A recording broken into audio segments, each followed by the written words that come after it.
All right, welcome to the Builder's Ladder, where we bring you the best in the business, interviews with our members to help you scale your building company, buy back your time and build a business that's worth owning, that works for you rather than you working for it. And today, pumped to have my good man and good buddy, Mr. Matt Jones from Tradie Web Guys in the Site Shed. How are you, my man? Marty, how are you, man?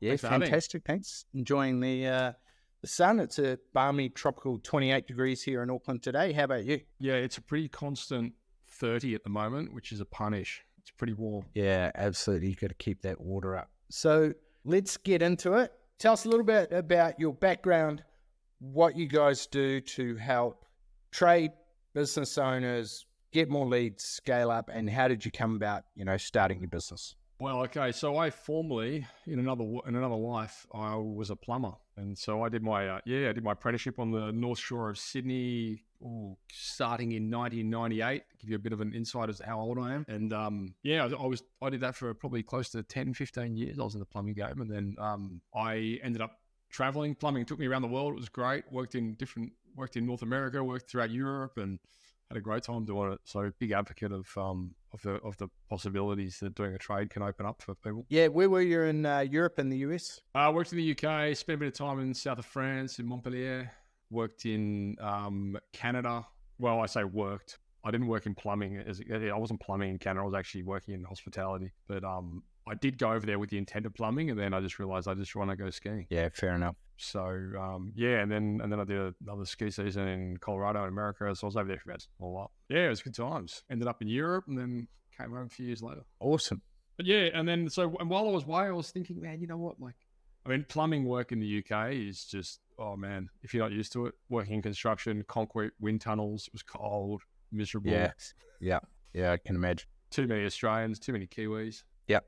So yeah, I came home and sort of at that point had a bit of an interest in business, and I started set up my own business for a while, ended up shutting that down, and we're working for a company, and we were basically doing sales and marketing we were selling pipe relining actually, and two plumbers. And at that point we had a lot of clients that were really good at doing the thing, but not so good at telling people how good they are at doing the thing, you know what I mean? So, we'd have people come to us and say, mate, if we don't start selling some of these jobs, we're going to be sleeping in that trailer you sold me.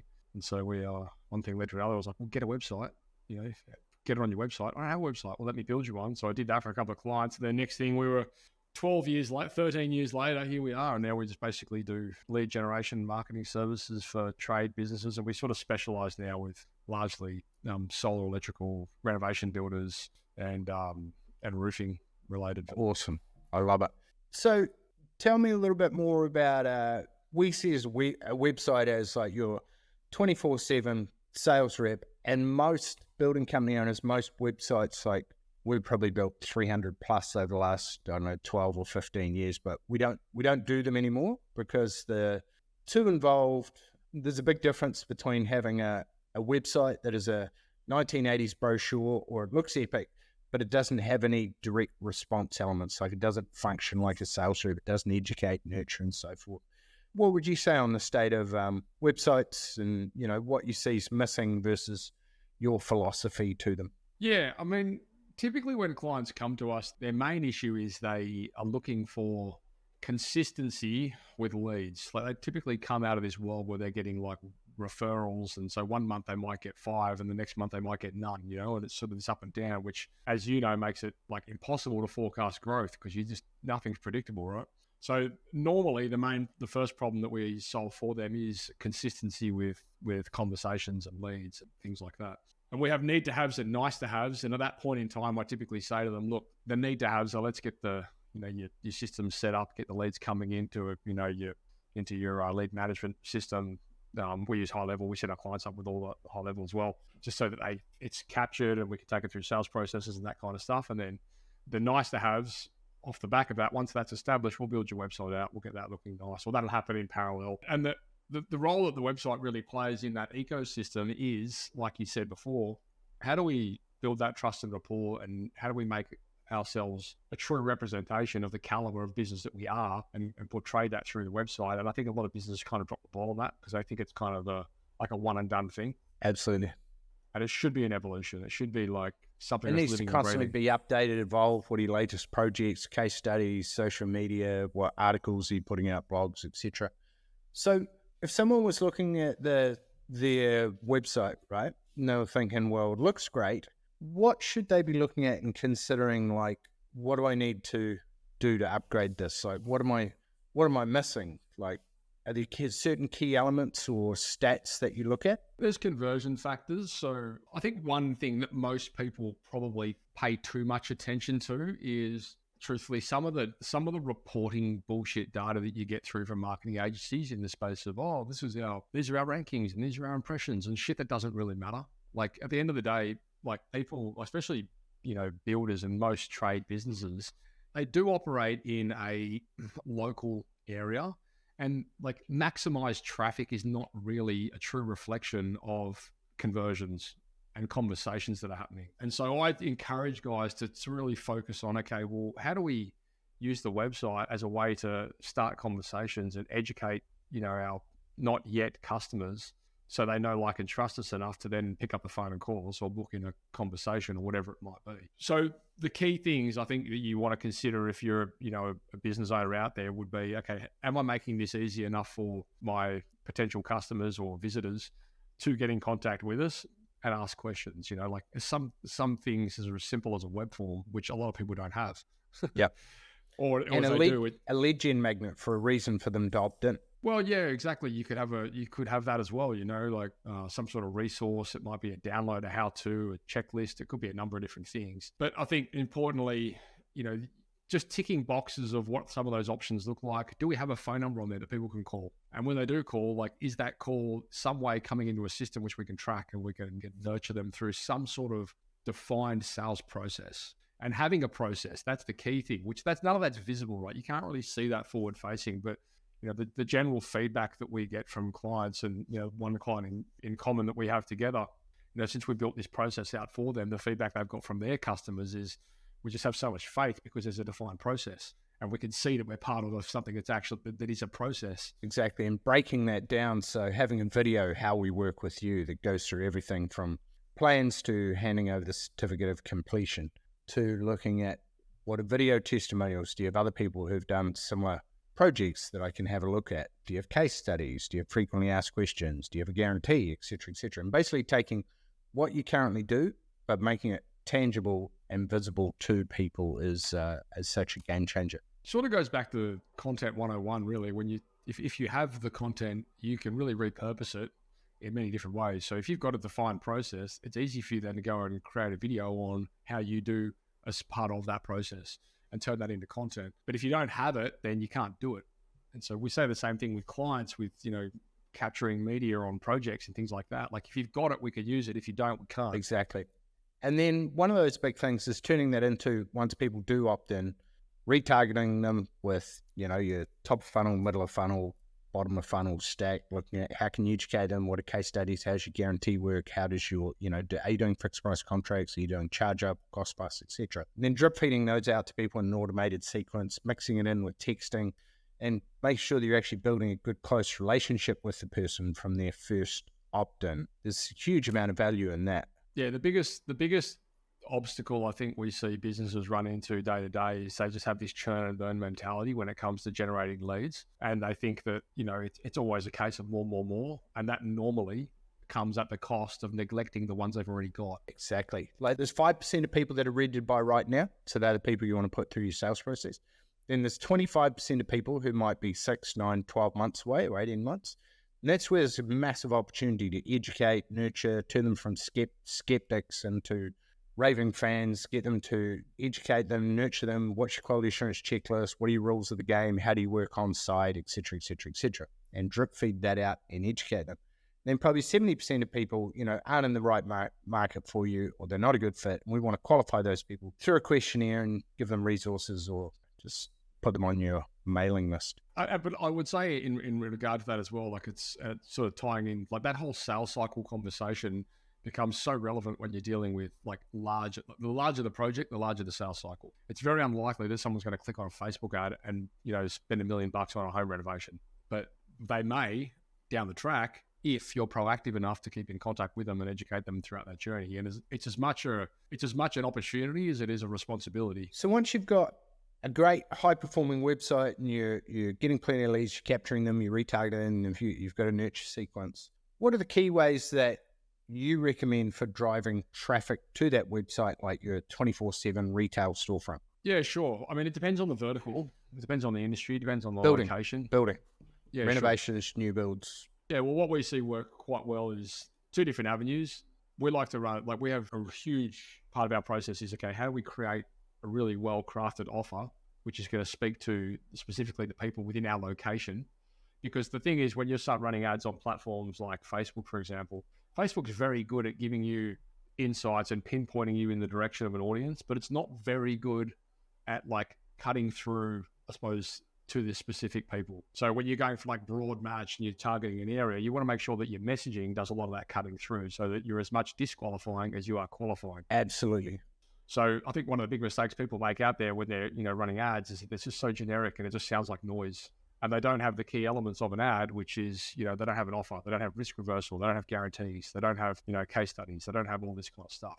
So when you see these ads come through, it's just like, noise next. And the reason why our ads perform pretty well is we don't do any of that. Like we make sure they got all the key metrics there, and we utilize that in video copy and all sorts of stuff. Can you share, so if I'm wanting to convert one job a month and you reverse engineer that from number of leads you need to how many jobs you contact to then how many site visits you do to how many projects you price, what do those metrics look like if you want to land one project a month, for argument's sake? What might, or any case studies that you've got, so we can give people an insight into, what they need to be spending? So on average, and this is again average, and the reason I say that is because considering sales cycle and project value, again, the numbers they can get a bit skewed the bigger the project, right? So, but typically, like with our bathroom renovation clients and things like that, the numbers normally look like this. If you get 20 good quality lead or 20 leads come in through a campaign, like a targeted campaign, 10 of them, so half of them sort of what they can be written off normally. And out of those 10, you should be able to close one or two of those, depending on the size of your project. So the power of it comes in the process, right? It's really, okay, yeah, getting the ads in front of the right people is the first thing. But then the biggest needle mover is what is the actual process. So we put so much emphasis on training our guys on discovery, because the goal should never be, I want to book as many site visits as I can. The goal should be, I want to turn our site visits into a cash collected scenario. Exactly. And sales becomes easy when marketing does the heavy lifting. So people want to know, who are you, who's your company, can I trust you, and how specifically can you help me? So if we can get your website, your videos, your direct response marketing, your information pack, everything that people see before they actually talk to you, and then during the process from first phone call to site visit, it's going to help massively reduce that price resistance and improve their know, like, and trust of you, and consequently your conversion, and it will lessen, people just shopping around on price. Because if you don't give them any other variables to assess you against, then guess what they'll use? Price. Yeah, that's right. And the power of the whole process, the linchpin that holds everything up, the main pillar is discovery. And it's figuring out in the early stages, okay, is this contact actually a good fit for what we do? And where are they in their sales process? Like, what stage are they at? They may not even have DA.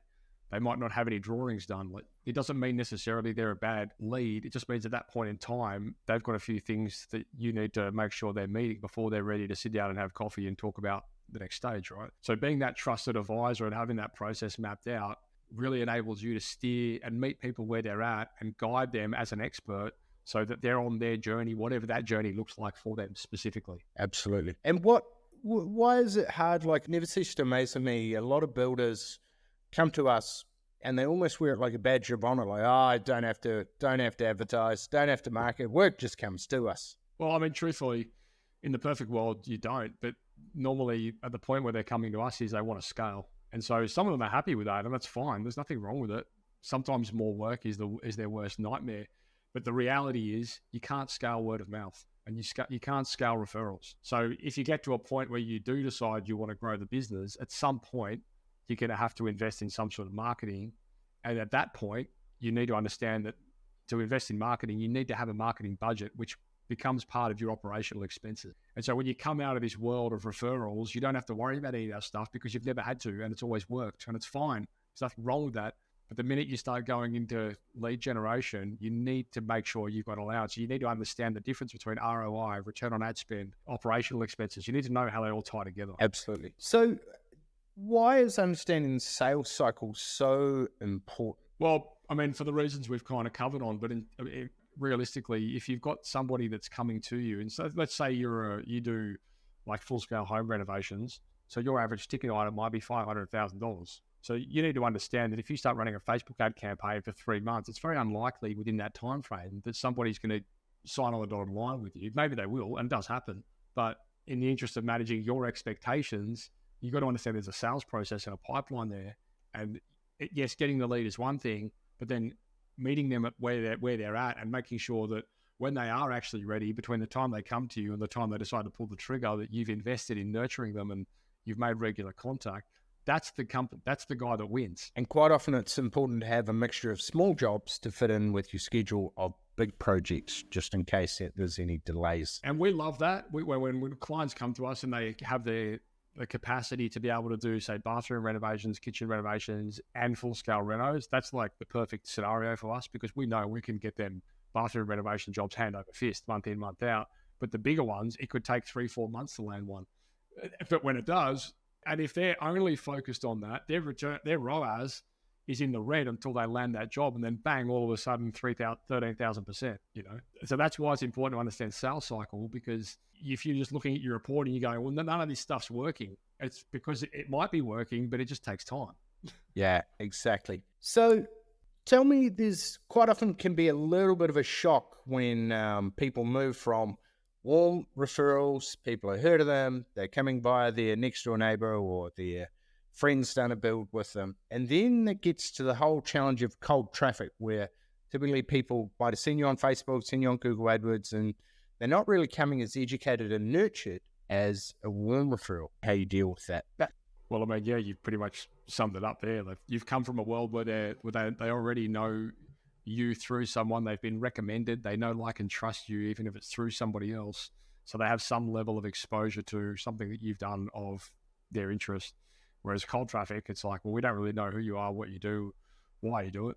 And so the conversation has to begin at ground zero, It's like, okay, well, how do we, and sometimes it's a case of, and this is why sales cycle is important to understand, like sometimes it's a case of warming them up. And this is how we can leverage content, because it's pretty unlikely with the really big ticket items that they're going to, pull the trigger. And what have you seen as the best ways for warming up prospects from when they opt in? Process. Absolutely process. Without question. I mean, beyond content and things, which is kind of expected, like just define process, just build so much trust with your potential customers, helping them know how you operate, why you operate. Like, here's what's going to happen on the site visit.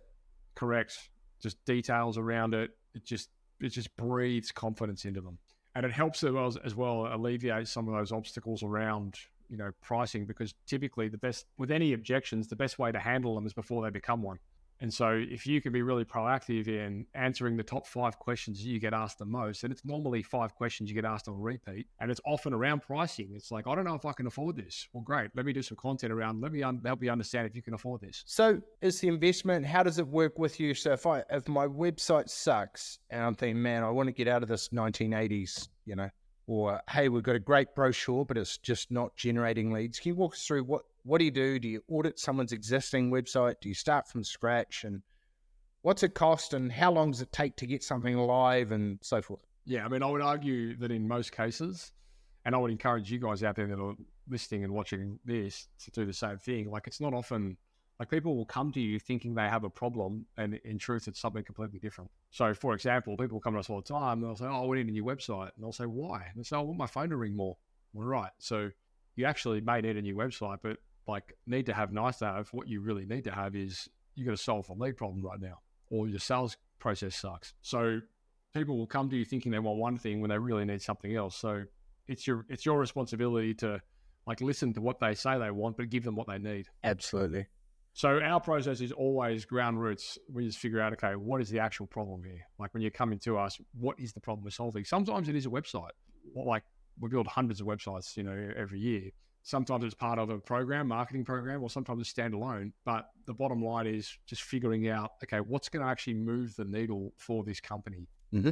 Awesome. So it could be one of a combination of things. And how long does it take, like, if someone wants a website built, typically how long does it take and what's the process before, getting live, and what are the top couple of things to make it work well? I mean, you hear some hilarious stories about websites that have taken months and months to build. Like we turn ours around in under 30 days, normally, truthfully, within a couple of weeks. I mean, we sort of move as fast as our clients do, so that we have really good process around getting information off them. And we have all of our in-house copywriters and everything, so we do all the copy and all the content, which streamlines process considerably. Trying to get content off builders is pretty tricky. But so we take care of all of that. But then, in the interest of giving us the stuff that we can't make up, we don't have your logos, we don't have your photos, we don't know your story. So there's things that we ask of the client, but it shouldn't be a long, drawn out process. And if you've got websites that are taking you any more than, honestly, a month and a half, 2 months, it's a joke. Like we smash them out in 2 to 4 weeks consistently, But then the other stuff, when you dive into the different services, lead generation, marketing, depending on the service that you're taking, they will have different turnaround times. Obviously, paid traffic, you get results faster. Organic, avenues take a little bit longer to get results. And it's a very different gauge and metric. So you've got to make sure that when you're speaking to a business that you're giving them what they actually need, not what they think they want. Yeah, exactly. And just getting clear on their numbers, what they don't have, what they're needing, what's working well in the market, so that they can, get a couple of steps ahead of their local competitors. I mean, we've been down that path, in years past, where people would come to us and say, "Oh, we want to do SEO," and I go, "Cool, let's do that." And then, all of a sudden they're like, "Why is the phone not ringing?" And I'm like, "Well, all your rankings are improving," like typical marketing bullshit, right? It's like, "Well, look at all your rankings." And like, people go, "I don't give a shit, my phone's not ringing." So we're very outcome focused. So we will say, okay, well, if this is what you're telling us you need to move the needle, we're going to do something that's going to work towards that, not what you think is going to move that. Also, yeah, absolutely. And so what would you say, top 2 or 3 direct response marketing tips or strategies that you would recommend for builders wanting to get their phone ringing more with high quality leads? First of all, really, really put some work into the offer, the way it's presented. Like if you're going to be running cold traffic, it's paramount, because it's not a numbers game for you guys. It's a quality game. And yes, you're going to have to filter through a bit of shit, but you don't want to be filtering through a lot of shit. What offers are working well that you see out in the market at the moment? Again, depending on the business, like if it's a builder that does like longer projects, big scale renovations and that kind of thing, a lot of trust and rapport based offers, a lot of talking to project or client examples, some conversations around process. This is how we can speed up the build process for you, that kind of thing. For smaller projects, like in the bathroom space, kitchen space, it can be speed to delivery. We can guarantee to have your bathroom built within the next 3 weeks, guaranteed, or you don't pay, that kind of stuff. But you've got to obviously have the fulfillment built into the back end so they can deliver on it. You can't really do that with big projects because there's so many variables that are out of your control. Like the main one, of course, being development application. Like you don't control council. It could take 6 months in some places, Yeah, absolutely. And do you have any resources or tips or guides that you'd be happy to provide for our peeps that could help them? Yeah, I mean, I have a podcast with over 400 episodes, so that's a pretty good resource. Man, that's a brilliant resource. Okay, what's your podcast? Drop it here and we'll drop it in the chat. Yeah, it's the Site Shed. You've been on it before. We'll probably get you back on it soon, I would say. We're a bit overdue for that. I think it's been 3 or 4 years since I've had you on the show. Yeah, absolutely. But I mean, look, in that podcast, we talk about all things, business for trade business. It's not specific to builders. It's just tradies in general, tradies and contractors around the world. And I talk on strategies in there that relate to different, marketing and lead generation, things that we actually see working, things we're actually doing, not like hypothetics. Yeah, I think that's the big thing, right? Like we're both under the hood in like thousands of businesses, figuring out what's working for the top 5% right now for marketing, sales, systems, processes, pricing, leadership, etc. And I think that gives us really good insight into, well, here's what's working well in your market for your type of projects. Yeah, that's right. That aggregate data is just so valuable, because if you don't have that, then you're basically starting at ground zero trying to figure out all the shit we've already figured out. Exactly. And you can either take the short circuit, or you can, take 2 to 5 years trying to figure it out on your own by trial and terror. Yeah, exactly right.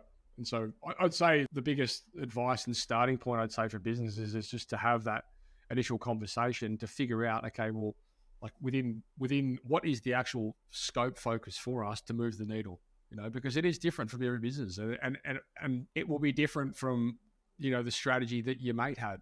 Like you got to make sure that it's done properly. And then our other advice is always to plug into, a good coach, like have someone that can really help you with the stuff that we don't do, like, the leadership and all that kind of stuff. Like we're not coaches. We have like a huge consulting aspect to what we do, which is teaching people how to use our program and our process. But, beyond that, there's a huge amount of opportunity with, the bigger peripheral of business. Systems, hiring, leadership, on-site, office. Yeah, all that stuff, like it's... Pricing, numbers. Exactly. Correct. Yeah.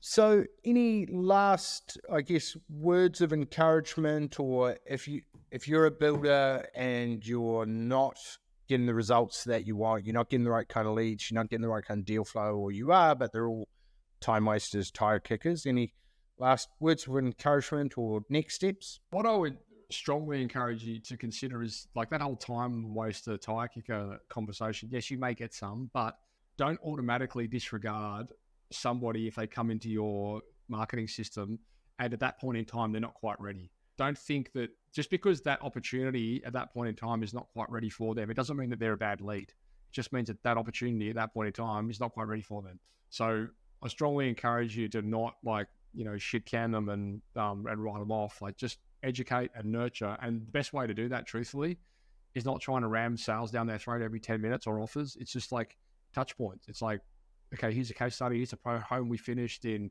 your area, just little touch points and projects and things that you've done, useful tips and tricks. And the big obstacle, and truthfully for probably any business owner, like you and I included, Marty, is to not think for a second that what we do is boring. Because to us it's boring because we do it every day, but like for someone that's interested in this stuff, it's insanely interesting. Someone's looking to renovate a home, like they're interested, and you have this, opportunity and obligation to provide them with that information from an expert's perspective, and that's what they're coming to you for. Like they're coming to you for information, fucking give it to them. Exactly, biggest investment of their life. Well, exactly, potentially. So, like don't write them off, immediately. Just understand, well, okay. Potentially that might come back down the track if we do the right things in the right order. And it's not that complicated. You just got to make a cadence out of it. Exactly. All right. And how do people get hold of you? What's the best way to get in touch if they wanted to grow their building company, want a new website, or want to get more traffic? Head across to tradiewebguys.com.au. That's probably the best way. I am not hard to find anywhere. We're Tradie Web Guys across all platforms. If you want to tune into the Site Shed, that's our podcast. It's the Site Shed, or anywhere you listen to your podcasts. Like I say, Marty's been on that show before, and we've had amazing conversations over the years. So that's been going since 2016, pretty well established. Yep, I love it. I love that you're giving back, you're helping educate the industry and raising the bar for everyone and giving them the tools to be able to do that. Yeah, and it kind of plays into what we're talking about, right, Marty? Like if like you guys out there, like invest into educating and being useful to your potential customers, because some of them might come back to you as clients, but like what we're doing here is a testament to that. Like we're just trying to help you guys, tick a few of the boxes off, and then, maybe some of you reach out, who knows? But that's the focus is more, how do we educate, inform, and be useful? And that's what you guys should be doing too. So go do that. Exactly. Do that. Be useful. I think that's Arnold Schwarzenegger's new book, Be Useful. I just read it, yeah. Oh, how was it? I'm just it's great. Awesome. Yeah, I've got it on Audible. I'll start to crack into it. Yeah, it's really good. All right, Matt. Appreciate your time, my man. No worries. Go forth and prosper. Absolutely. Thanks, buddy. Good to chat. Oh, man, yours does it. Mine doesn't do this. I don't know why. I need to update my OS or something. Yeah, you like that? How good's that? How did you do that? Oh, it's advanced. It is. I know. It's the new operating system, and mine doesn't have it. Oh, no. Or if you got a new computer. Yeah, you like that? Yeah. Got everything. Fuck. That's hilarious. Got tech phobia. Tech FOMO. Yeah, I do a little bit, because I have all those things on my phone, but I don't have it on my computer, and I'm like, why the fuck not? All right, brother. Appreciate you. Have an awesome week. Appreciate you too, man. And we'll talk soon. Absolutely, brother. Cheers, bro. Bye.